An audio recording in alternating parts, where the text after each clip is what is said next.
brothers and sisters.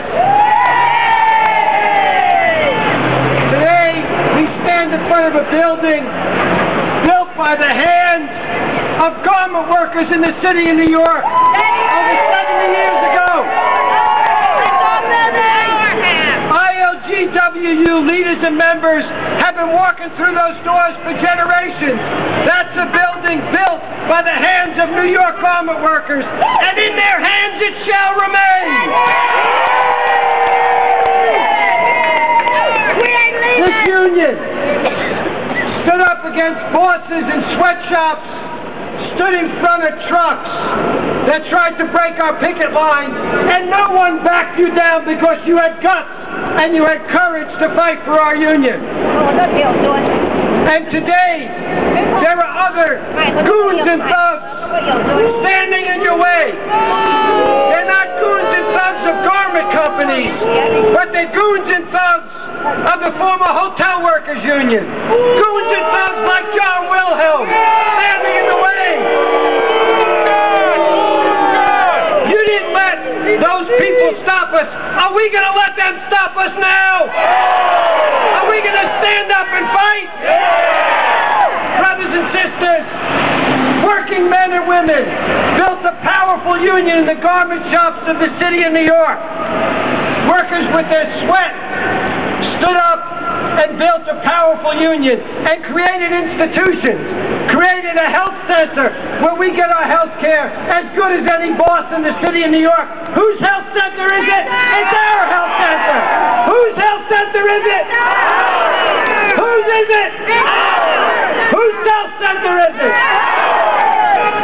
President Lyndon Johnson, President John F. Kennedy, Eleanor Roosevelt walked through those doors to honor the men and women of the ILGWU. Are we going to let their memory be taken away from us? Are we going to stand up to anyone who gets in our way? Brothers and sisters, we built a union that was built to withstand not one fight but many fights. And it's a sad moment in the history of our union. And I stand here as part of Unite Here, a union that has gone in the wrong direction. And we've got to change that direction of our union. And that's why many of you in this crowd, garment workers, staff members, and leaders, have built a new union called Workers United.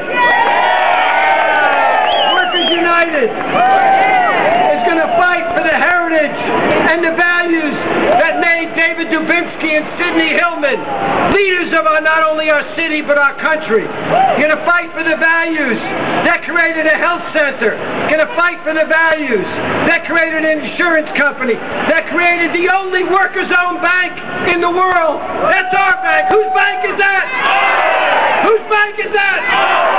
Whose building is this?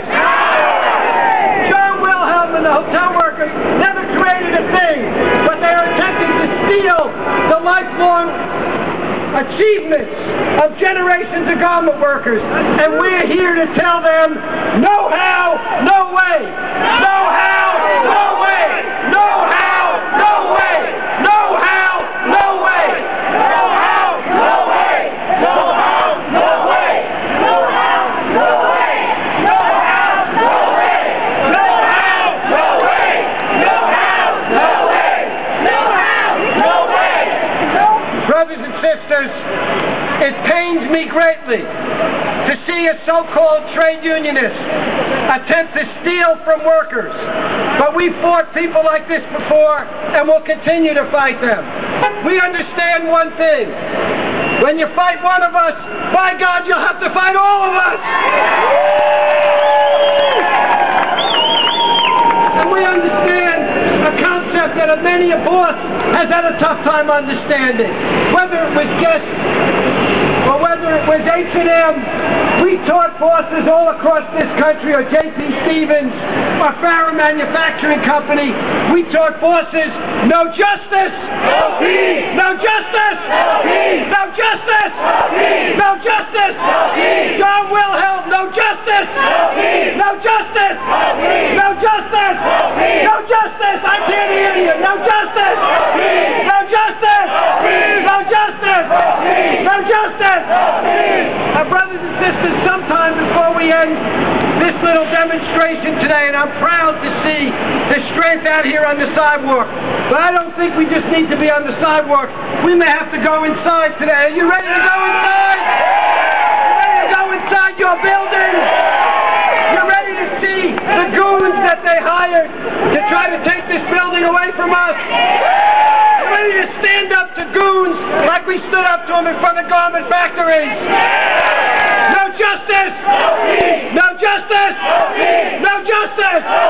No justice!